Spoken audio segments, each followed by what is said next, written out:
današnji novinarski konferenci Slovenske ljudske stranke, na kateri bomo predstavili predlog spremembe zakona o javnem naročanju. Z mano sta podpredsednica Suzana Lala Kraus, ki je tudi koordinatorka priprave sprememb zakona o javnem naročanju, in Branko Tomažič, državni svetnik, ki bo te predloge sprememb tudi posredoval državni svet, upanja, da bo šlo potem tudi naprej v državni zbor. Pa bi kar takrat poprosil Suzano. Hvala lepa. V Slovenski ljudski stranki spremljamo dogajanje v zvezi z mostom čez Glinščico v okviru projekta Drugi tir in razpis v zvezi z drugo cevjo Karavanškega predora. Ker se postopki vlečejo, kot se zdi, prav v nedogled, smo skupaj z dvojnimi strokovnjaki pregledali in bomo tudi predlagali spremembe zakona o javnem naročanju. Zakon o javnem naročanju mora biti učinkovit, transparenten, v skladu s temeljnimi načeli konkurence in seveda tudi ob spoštovanju temeljnega načela gospodarnosti. To je še posebno pomembno prav zato, ker javna naročila predstavljajo več kot polovico odhodkov iz državnega proračuna Republike Slovenije, ko malo plastično prikazano laični javnosti govorimo o več kot 4,5 milijardah evrov letno. Hvala lepa. Zakaj se je Slovenska ljudska stranka odločila, da bomo posegli v to dogajanje na področju javnega naročanja? Predvsem zato, kot je bilo zdaj rečeno, ker gre za tako izjemno velik obseg sredstev in ustrezno vodenje teh postopkov odločilno vpliva na to, ali sredstva, ki jih država na tak ali drugačen način ima na razpolago, da se optimalno izkoristijo. Vlada se zaveda, da so tu veliki problemi in dokaz, da se zaveda, da so veliki problemi, je tudi priprava novele zakona o pravnem varstvu v postopkih javnega naročanja. Žal pa s tem zakonom velike večine problemov, ki so tu, vlada ne rešuje. Zakaj? Torej, novela zakona o pravnem varstvu v postopkih javnega naročanja rešuje postopkovna vprašanja pravnega varstva. Ne pa, kako se pripravi razpisna dokumentacija, kakšne pogoje in merila mora naročnik v njej določiti, kdaj je ponudba dopustna in tako naprej. Se pravi, ne rešuje temeljnih vprašanj, zaradi katerih se postopki nenormalno in nesprejemljivo dolgo vlečejo in enako, oziroma še bolj perečega problema, da se izločajo najugodnejši ponudniki. To, kar se je zgodilo, kot je bilo že omenjeno, recimo v primeru druge cevi Karavanškega predora in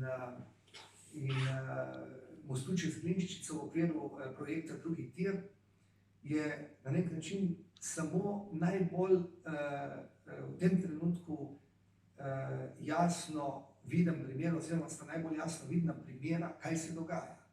In da bomo dobili občutek, zakaj gre. Pri mostu čez Glinščico je šlo za projekt, ki je bil ocenjen na približno 12 milijonov evrov in najugodnejši ponudnik je v primerjavi z ostalimi ponudniki, z drugim najugodnejšim ponudnikom, dal 5 milijonov evrov nižjo ponudbo. Da bomo dobili vtis, zakaj gre, torej 5 milijonov pri 12 milijonih, 50 milijonov pri 120 milijonih, 500 milijonov pri milijardi 200. Koliko je približno v tem trenutku ocenjen ta projekt? Torej, mi moramo vedeti. V tem trenutku nam vlada sporoča, hvala lepa državljanke in državljani, za 500 milijonov se priporočamo, še kdaj. Kajti na isti način, kot zdaj izločajo najugodnejšega ponudnika pri tem mostu čez Glinščico, seveda tečejo tudi in bodo tekli drugi postopki. Zakaj to tako suvereno lahko govorimo? Zato, ker poznamo stvari, ker vemo, kaj se je dogajalo, ko se je začel in ko se je začel graditi avtocestni križ.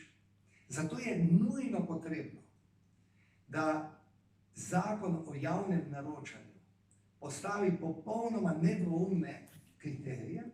Mi bomo tu celoti pripravljen dokument, ki bomo vam tudi posredovali, tako da se pravi z vsemi potrebnimi dopolnili. To so delali zunanji strokovnjaki, ki so med verjetno najboljšimi strokovnjaki, ki jih v tem trenutku Slovenija na tem področju ima. Jih pa ne moramo zdaj tukaj javno izpostavljati, tudi glede na delo, ki ga sicer tudi opravljajo, in ta novela, torej predlog spremembe zakona je v celoti pripravljen direktno za državni svet in potem v nadaljevanju državni zbor seveda so pomožne tudi spremembe ali dopolnitve. Zdaj, med posameznimi stvarmi bi mogoče posebej omenil to vprašanje, torej kaj se nam zdaj dogaja. V obeh teh dveh primerih se je zgodilo to in mi zdaj govorimo o javnih naročilih na področju infrastrukturnih projektov. Zelo podobne stvari veljajo seveda tudi pri javnih naročilih na področju zdravstva. Mi vemo, recimo, da je gospod Godčeva pa dr. Noč, dr. Mrevlje, oni so s svojimi aktivnostmi dosegli, da je samo klinični center ljubljanski za več milijonov evrov privarčeval samo pri žilnih opornicah. Ob tem je pa javno naročilo v področju zdravstva posegajo na več tisoč različnih artiklov. Ampak mi ne vemo za nič drugega kot za žilne opornice. In dr. Noč, Godčeva, dr. Mrevlje so večkrat postavili vprašanje ministru Šabedru, prejšnjemu direktorju uprave, direktorju kliničnega centra, gospodu Šabedru. Zakaj torej na isti način, kot se je znižalo cene žilnih opornic, ne znižate tudi ostalih cen?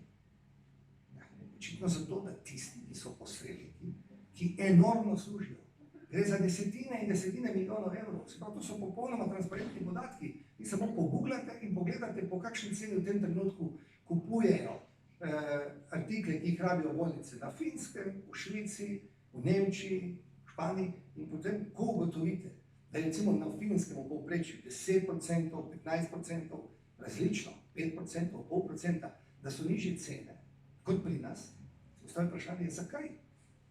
Smo znotraj istega evropskega prostora, evropskega trga in sploh nismo vezani niti na vprašanje preko samo Evropske unije, ampak mi imamo dovolj, če smo samo ostanemo znotraj Evropske unije, samo države znotraj Evropske unije, se popolnoma preprosto lahko doseže sreče. Ničesar, kar je dražje, kot se kjerkoli dobi v okviru Evropske unije, kjer kupujejo bolnice in drugi uporabniki v zdravstvu, se ne more nabavljati v slovenskih bolnicah in drugih zdravstvenih zavodih. Zakaj se tega ne naredi? Še enkrat poudarjam, ker očitno tisti, ki dejansko vodijo, usmerjajo to stvar, to so pa dobavitelji v zdravstvu in ki usmerjajo očitno ne le posameznike ministra, ampak kar celotno vlado, tisti so očitno dovolj močni, da se je ustavilo pri žilnih opornicah, kjer je bila pač tudi ta preiskovalna komisija.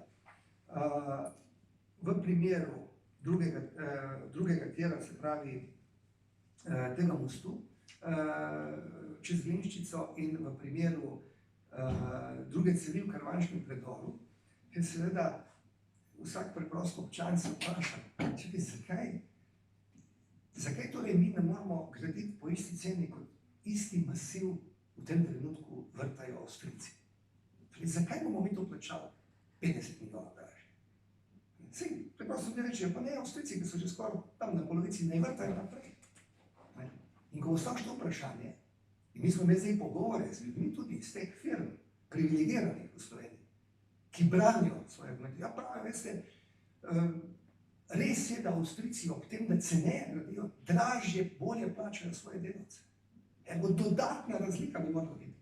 Zakaj kljub temu je pri nekem takem projektu 30, 40, 50 milijonska razlika v primerjavi z Avstrijo? In potem, ko jim zmanjka argumentov, rečejo, zato ker so tam gradbeni materiali dražji. Halo? Zakaj so dražji gradbeni materiali v Avstriji? V Sloveniji kot v Avstriji? Kaj? Cement, beton, železo. Dražji so samo v primeru, če mora nekdo zaslužiti dodatnih 10, 15, 20, 30, 40%. Zato je tu popolnoma jasno, da je potrebno te stvari, ki jih je, kot sem rekel, so strokovno tu utemeljene in se jih da urediti na način, da je to povsem transparentno, da se preprečijo ponavljajoče pritožbe, tudi na način, da se omogoči dodatno pogajanje s ponudniki in da se zagotovi, da bodo najugodnejši ponudniki, najugodnejši pa ni samo tisti, ki ponudi najnižjo ceno, hkrati jim je treba imeti tudi zagotovilo, da so delavci ustrezno zaščiteni, vprašanje vračanja DDV-ja in tako naprej, pa treba je zagotoviti, da bo najugodnejši ponudnik dobil delo in da bo javni razpis čim hitreje zaključen. Zdaj pa še prosim. Ja. Mislim, SDS me pač dala pobudo, da bi preko državnega sveta vložil predlog spremembe zakona o javnem naročanju. Mislim, da je dobra osnova za pripravo dobrega zakona, ki ga trenutno hitro in vsekakor resno potrebujemo. Preveč anomalij, preveč netransparentnosti vseh razpisih, kot ste že slišali, 11% domačega proizvoda gre preko javnih razpisov. Eno četrtino je pritožb, je zahtev za revizijo in to vse odlaša investicije.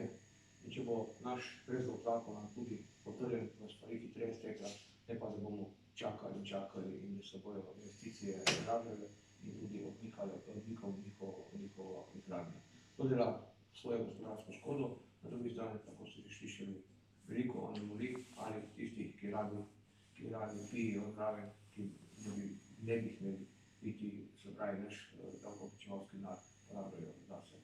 Žal, zakone res piše vlada je stavila v proceduro, vendar vlada ima ponavadi zraven pisce zakonov razne pogodbene pravne hiše, nekatere pa gleda, da imajo ozadje v Sloveniji zelo veliko vpliv, zato prihaja do takih problemov in tudi lukenj v zakonu, ki so načrtno narejene, da lahko nekateri služijo.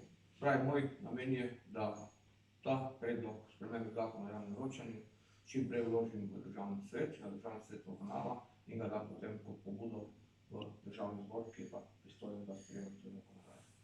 Hvala lepa. Mogoče bi dal samo še to, da je ta zakon, te spremembe so pomembne tudi zato, ker sledijo praksi sodišča Evropske unije. V tem trenutku je naša zakonska ureditev in sodna praksa v Sloveniji ni skladna z prakso sodišča Evropske unije in to tudi pojasnjujemo, se pravi, katere spremembe, katerih členov so potrebne in tudi navajamo, katere razsodbe je sodišče Evropske unije dalo na to tematiko in se sklicujoč na te konkretne primere predlagamo tudi rešitve. In še ena sprememba, torej poleg spremembe 6. odstavka 89. člena zakona o javnih naročilih, o javnem naročanju je pomembna še sprememba zakona o delu, ki se nanaša na prekrške. Namreč, mi imamo v tem zakonu eno zelo prefinjeno obliko, kako se privilegirani ponudniki znebijo konkurence. Preprosto je navedeno tako, da imaš ti lahko nek prekršek, recimo nisi plačal 50 € nekega davka. Že naslednji dan si ga plačal, se pravi, imaš vse urejeno, si pa naredil prekršek. In kot posledica prekrška je lahko tudi to, da te za 3 do 5 let umaknejo iz liste možnih prijaviteljev na razpise. Se pravi, ti lahko kadarkoli potopiš svojo konkurenco. Pravi, se prijavijo naročniki, tudi manjši, tisti na novo, ki postajajo, ki želijo, ki so pripravljeni delati tudi za manjše razlike v ceni, za manjše dobičke in potem z zlorabo, ne uporabo, z zlorabo sedaj veljavne zakonodaje ti lahko za dolgo obdobje dobesedno izločiš realno konkurenco. Kdo pa je realna konkurenca? Seveda, realna konkurenca je tista, ki je pripravljena, kot je primer v tem mostu čez Glinščico, ki je pripravljen za 5 milijonov ceneje zgraditi recimo ta most. In zdaj je razprava, ali je bil tisti zid tam nekje na Štajerskem, ki so ga gradili pol metra višji ali nižji. In na Tarči je novinarka Erika Znidaršič dokazala, praktično je razkrinkala dobesedno hudodelsko združbo, kako so oni izločili tega ponudnika, pri čemer se je pokazalo, da nadzorni sploh ni opravljal svoje naloge. So ga vprašali, zakaj nisi ti napisal, če zid ni ustrezne višine in se je samo malo posmejal, rekel, očitno sem se nekaj mogel zmotiti, oziroma pravzaprav niti ne vem, že dolgo časa je, zakaj jaz tega nisem posredoval. Torej, gre za temeljna vprašanja. Če želi Slovenija iti naprej, izkoristiti svoje razvojne potenciale, mora sredstva, in tu gre za praktično polovico proračuna, tako velik obseg teh javnih naročil, jih mora racionalno gospodarsko trošiti, da se bodo lahko podjetja prijavljala. Prijave na javna naročila so odlična referenca za podjetja, da se potem lahko prijavljajo tudi za delo v tujini, in ti koraki so temeljni. Jaz verjamem, da bodo v Slovenski ljudski stranki, verjamemo, da bo preko državnega svetnika iz vrst Slovenske ljudske stranke, gospoda Branka Tomažiča, državni svet to podprl in da bo potem ta vsebina obravnavana tudi na državnem zboru in upamo in verjamemo, da bo tudi tam sprejeta. Smo pa seveda pripravljeni, več zainteresirani na kakršnokoli soočanje oziroma dogovarjanje, kako bi tudi zakon, ki ga je zdaj vlada pripravljala, novela zakona o upravnem varstvu, postopkih javnega naročanja v kombinaciji s tem našim predlogom prinesel optimalno rešitev za vse probleme, ki tu obstajajo. Če nimate zdaj drugih dodatnih vprašanj, se vsem lepo zahvaljujem. Hvala.